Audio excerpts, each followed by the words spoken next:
চিন্তা করে এই কমন জায়গা থেকেও 1000 কোটি টাকা সরকারের জন্য কিছুই না।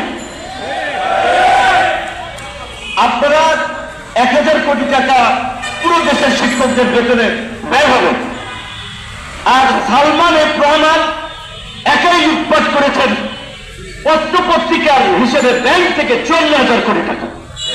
তাহলে ওই সালমান এফ রহমানের মতো একজন লুটেরার টাকা দিয়েই আপনাদের বেতন দেওয়া যাবে 54 বার।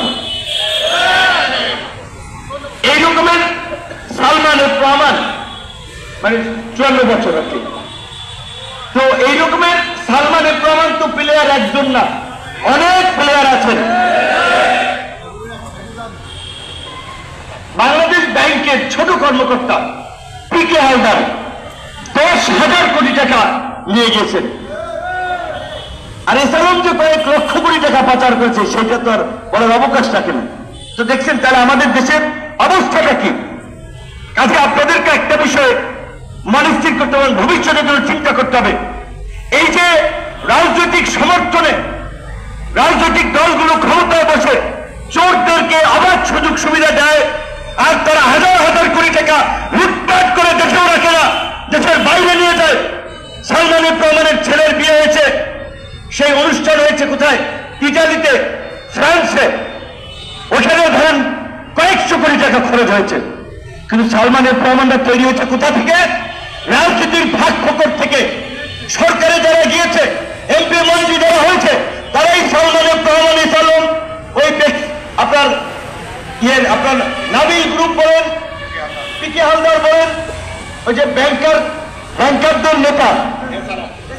ব্যাংকারদের নেতা যারা কুমিল্লার এক লোক, সরি ব্যাংকার এখন জেলে আছে, এক্সিম ব্যাংকের আগে চেয়ারম্যান ছিল, নামটা ভুলে গেলাম। হ্যাঁ, এক্সিম ব্যাংকের চেয়ারম্যান ছিলেন, নাসা গ্রুপের মালিক, নাসা গ্রুপে। আচ্ছা, আপনাদের মনে নেই। তো এইরকম শেখ হাসিনার ক্যাশিয়ার হিসেবে পরিচিত ব্যাংকে, বাংলাদেশের যে প্রাইভেট ব্যাংকগুলো, এই ব্যাংকের অ্যাসোসিয়েশনের নেতা ছিলেন, তাদের মাধ্যমেই শেখ হাসিনা নির্বাচন সহ আন্দোলন সংগ্রাম দমন করার জন্য পয়সা পাতি লাগলে কালেকশন করত।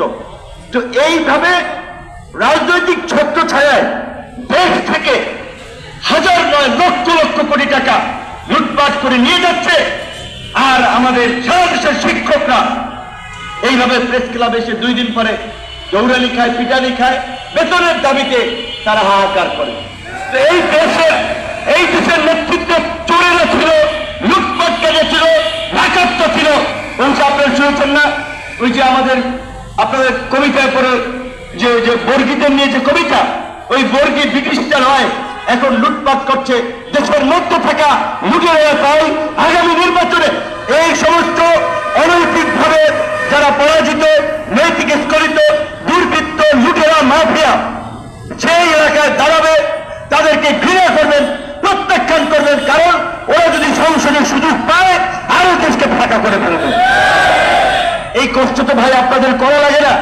আমরা আজকে চিকিৎসা চাই, সুচিকিৎসা। এই চিকিৎসার জন্য হাহাকার আমাদের করা লাগে না। গুটি কয়েক ব্যক্তি এইভাবে টাকা দেশ থেকে নিয়ে যাচ্ছে।